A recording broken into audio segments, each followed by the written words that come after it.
So today, this story is going to be about my oh-so-glamorous first time I ever met Cary Elwes. It's time for Maddie's story time! Yeah! So I guess I should just tell you this story as the fangirl that I am. So this story all starts with this tiny little book, As You Wish, which is some of the stories from the making of The Princess Bride, written by Cary himself. So it's just so cool. All these great pictures and stuff from the making of it. It's amazing. What's so great about it is, I've watched this movie since I was a kid, right? So then when I read the book, it was like, oh my gosh! It added this amazing more depth to it. I already loved this movie, and then suddenly it was like, I couldn't get enough of this movie. I was like watching it twice a day or something. It was amazing. But then the real miracle happened. I saw on Facebook that there was gonna be a screening of The Princess Bride, and Cary was actually gonna be there signing his book. So me and one of my really good friends, Dylan, went to the screening of The Princess Bride. Everybody, I have to introduce you. This is Dylan. Hi, Dylan. Dylan's single, cool. Ready for a Pringle.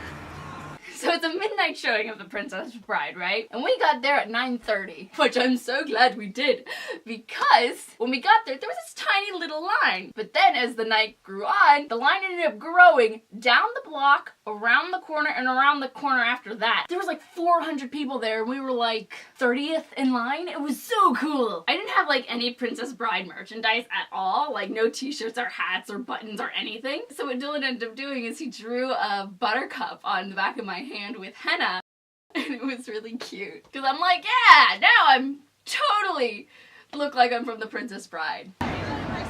So pretty. And what the great thing is about screenings like this is that people come in costumes and they're so enthusiastic. Oh, the best was there was this dad and he was dressed up as Fezzik and his daughter was Buttercup. So he actually looked like a giant. It was so cool. So me and Dylan just spent hours just goofing around with my camera doing silly stuff. I dropped it. Just kidding. Oh, if you did, I would kill you. I would so kill you. So I didn't have a mask for my, you're zooming in on something right now, aren't you? No. Totally are. I didn't have a mask for my Dread Pirate Roberts outfit, but I have this. So much better. For those of us who don't know what it is, what is it? Toothless. I have your nose right there. We got our books. Yay!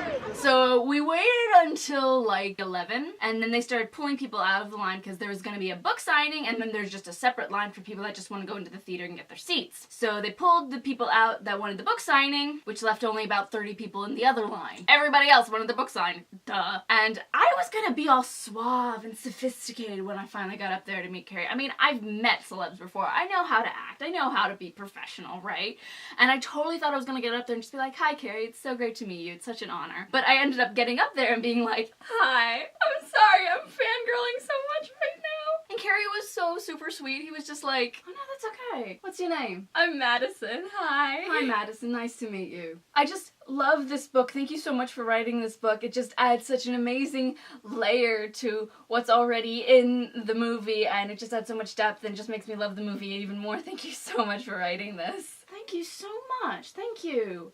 I like your shirt. My Hufflepuff's Hate Are Gonna Hate t-shirt, he said he liked it. So then I just died. And then he signed my book. Ah! And then we got back in line to go into the theater, and so that took about another hour. Because they were doing this whole handprint ceremony where he was putting his hands in cement, so he was forever memorialized in cement, I guess. I don't know. And then we finally got into the theater, which was somehow colder than outside. And then Cary came out and he told a couple stories that are here in the book, which was awesome because I already knew the stories, but having him put his own little inflections, and there was a couple little extra tidbits that weren't actually in the book, so it's like, ooh, I like it. He was truly a gentle giant. He would give you the shirt off his back. It'd be enough for 10 people. Give it to him. He met with the doctors and they said to him, so what do you take for pain? And Andre said, I drink, boss. That's, he called everybody boss. Which is hilarious because everyone, when you're talking to Andre, everybody talked to Andre like that. You know? He would drink these drinks, he called them the American.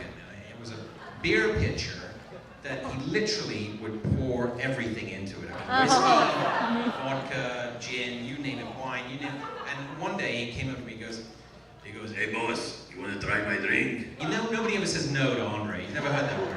I mean, sure, Andre, fine, yeah. And I've never tasted airplane fuel. It was the closest I had in my mind's eye to what airplane fuel might taste like. and I coughed and spat something. He laughed. He thought that was very funny. He laughed like Lurch. He went, And then the movie started, and it was just the best. I've never watched this movie before with an audience. What was really great was just having everybody quoting, you know, the famous lines of, "Anybody want a peanut? As you wish." And of course, "Hello, my name is Inigo Montoya. You killed my father. Prepare to die."